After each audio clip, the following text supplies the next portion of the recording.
Hey everyone. For the first part of today's Abbott and Costello double feature, we have their 1946 film, Little Giant. Now from his mother's farm in Cucamonga, California, Benny Miller, Lou Costello, takes the correspondence course to become a salesman. Now while his attempts to sell backfire on him, he graduates the course and decides to go to LA, become a salesman. He goes to see his uncle Clarence Goodring, George Cleveland, who works at the Hercules vacuum cleaner company. But since there is a rule in place that they cannot hire the relatives of others who work there, Clarence tries to help Benny get hired without revealing their relationship. Now the manager, E.L. Morrison, Bud Abbott, mistakes Benny for a model and asks him to undress. Now, once the mistake is realized, Morrison hires him to make up for it. However, Benny causes a lot of trouble with one potential customer, which results in a lawsuit and Benny being fired. However, Clarence sends Benny to a branch in Stockton, which is being managed by Morrison's cousin, Tom Chandler, also played by Bud Abbott. Now, first, Benny doesn't do any better there either and is almost fired, until the other salesmen play a prank on him and make him believe that he is psychic.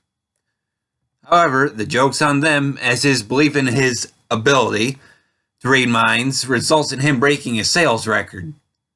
He is sent back to the main office, where his uncle reveals that Morrison has been embezzling from the company. Morrison is less than thrilled with Benny's return, not to mention the fact that Benny was hinting around to what he had been doing in front of his boss. So Morrison tries to find a way to discredit Benny before he is revealed. Now much of it has been made of this film being a departure from what the earlier Abbott and Costello films have been like. After 16 films where the comedy was driven mostly by gags and making use of the comedy routines they've been doing together since they first teamed up, they decided to have the comedy come from the story. Now in this movie, they didn't even do much as a team. Admittedly, these changes were at least partially the result of the two starting the feud and not being willing to speak to each other off camera. So the movie focused in on Lou's character, which allowed Bud to play multiple characters. My own feelings on this movie are mixed. I'm now coming off my second time watching it. After the first viewing, I was really disappointed by it. Now, after seeing it a second time, my opinion has improved a bit. I did enjoy the moment with Lou and Sidney Fields, as Fields argues with everything Lou tries to say.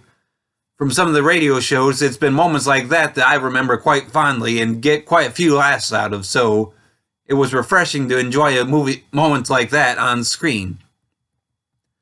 And I do enjoy the fact that this movie does away with the side romances that have plagued a lot of the earlier films, with Lou's romance being the only one for the movie. All that being said, the movie does seem to get dragged down by the off-screen feud between Bud and Lou. I just could feel that things were off the first time I saw it, and that feeling is still there. Now the boys do have one comedy routine together, their 7 times 13 equals 28 routine, although it doesn't feel as good as when they've done it elsewhere, like in the Navy. I do consider this to be one of the weaker Abbott and Costello films, but it still has enough enjoyment there for it to be a movie that I would recommend seeing at least once. This movie is available on Blu-ray from Shout Factory as part of the 28 film The Complete Abbott and Costello Universal Pictures Collection, and is 1 hour and 31 minutes in length. Well, that's all I have to say on this one, everybody, so as usual, thanks for listening, and I hope you'll keep tuning in for more.